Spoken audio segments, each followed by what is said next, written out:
Chers frères et sœurs, avec cet évangile que nous venons d'entendre ce matin, nous voyons de nouveau cet épisode dans la vie de Jésus où on peut dire qu'il a commencé en vigueur son ministère, qui durera, selon la tradition, environ 3 ans.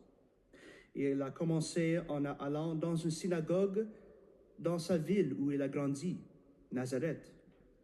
Et en prenant cette lecture tirée du livre d'Isaïe, il a lu cette prophétie d'Isaïe qui annonce la venue du Messie pour donner le soulagement au monde qui souffre.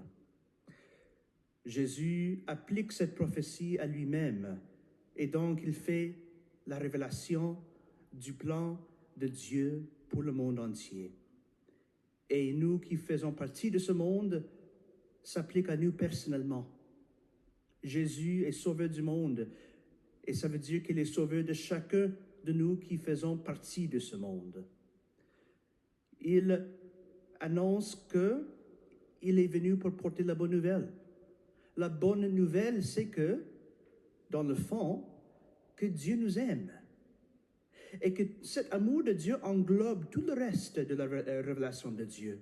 Parce que ça demeure toujours la fondation de tout ce que Dieu veut communiquer de lui-même envers nous. Avec cette fondation, nous pouvons donc bâtir notre maison, notre vie. Parce que l'amour de Dieu est vraiment solide comme un rocher.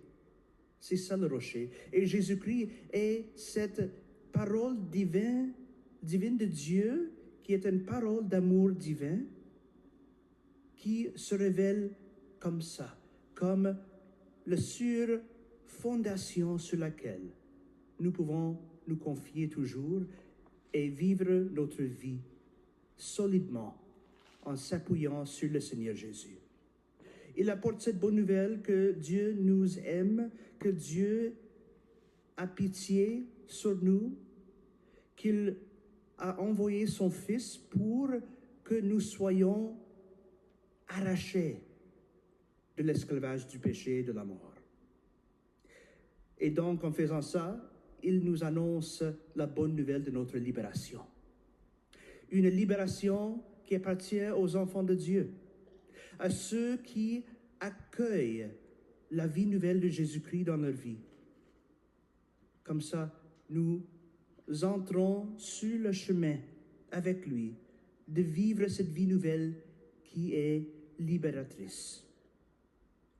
Avec cette bonne nouvelle, il nous est donné la lumière du monde pour nous guérir de notre aveuglement, de nous faire sortir des confines et de l'endurcissement de nos cœurs, pour que nous puissions sortir et nous laisser être portés par le Seigneur, et comme ça, nous voyons la lumière.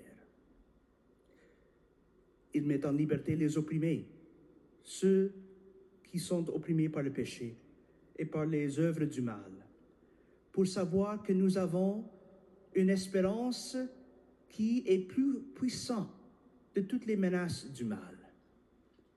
Et il annonce que nous sommes dans une année favorable accordée par le Seigneur. En effet, nous sommes en train, comme Église, en cet instant actuel, de vivre une année favorable, une année jubilaire. Et cette année jubilaire a comme thème l'espérance. Donc, profitons-nous de ce moment de grâce, dans le moment présent, cette année jubilaire. Parce qu'une année jubilaire est une année de joie. Parce que nous réjouissons dans la bonne nouvelle. Que nous prenions ce temps de grâce. Prenons avantage de ce moment de grâce que le Seigneur nous accorde pour nous refamiliariser avec le Seigneur Jésus qui est notre espérance.